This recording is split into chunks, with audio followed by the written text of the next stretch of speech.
మొన్నటి వరకు ఎండలు, ఇప్పుడేమో విపరీతంగా వర్షాలు. హాయ్ అండి, నమస్తే. నేను కమల్ని. జూలై 25, 2025 టైం కూడా వచ్చేసరికి 10:10 అవుతుంది. సో కానీ ఈ టైంలో వీడియో పెట్టడం కరెక్ట్ కాదు. బట్ సో ఏమనుకోవద్దు. సో దేనికి పెడుతున్నానంటే, చాలామంది రైతులైతే విపరీతంగా కామెంట్స్ చేస్తున్నారు. అన్న విపరీతంగా వర్షాలు పడుతున్నాయి అన్న, సో నారుకి ఏం స్ప్రే చేయాలన్నా అని చెప్పి చాలామంది కామెంట్స్ పెట్టడం అయితే జరుగుతుంది.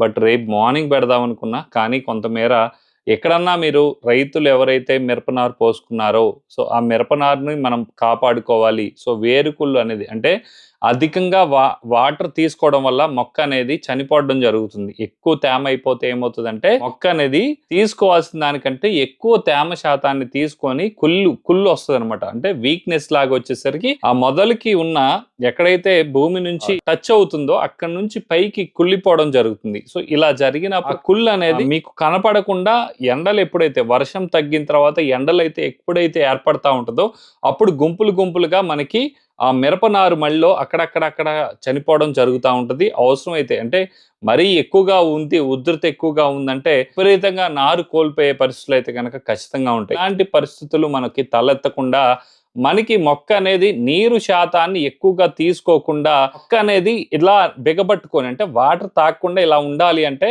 బ్లూ కాపర్ అనేది 1 లీటర్ నీటికి 1.5 నుంచి 2 గ్రాముల వరకు కూడా వేసి బాగా అంటే భూమి కూడా మొక్కతో పాటు భూమి వేర్లు చుట్టూ కూడా బాగా తడిచే విధంగా స్ప్రే చేయండి. అంటే 20 లీటర్ల పంపుకి 30 గ్రాముల నుంచి 40 గ్రాముల వరకు కూడా వేసుకోవచ్చు. కానీ మనకి భూమి మట్టికి కంప్లీట్గా తడవాలి. సో తడిచినప్పుడు ఏమవుతుందంటే ఈ వేరు వ్యవస్థ దగ్గర నుంచి మొక్క కూడా కాపర్ మొత్తం కూడా అబ్జర్వ్ చేసుకొని ఈ కాపర్ అనేది మొక్కకి వేడినిస్తుంది. సో ఈ వేడి వల్ల దాంతోపాటు మొక్క అనేది వాటర్ తీసుకోకుండా 4-5 రోజులు అలానే ఉండిపోద్ది. కాబట్టి మొక్క అనేది చావడానికి ఆస్కారం లేకుండా ఉంటుంది. కాబట్టి ప్రతి ఒక్క రైతు కూడా ఫస్ట్ చేయాల్సింది బ్లూ కాపర్. ఈ బ్లూ కాపర్ అనేది స్ప్రే చేసిన తర్వాత మళ్ళీ 3వ రోజు BASF కంపెనీ వాళ్ళది జలోరా.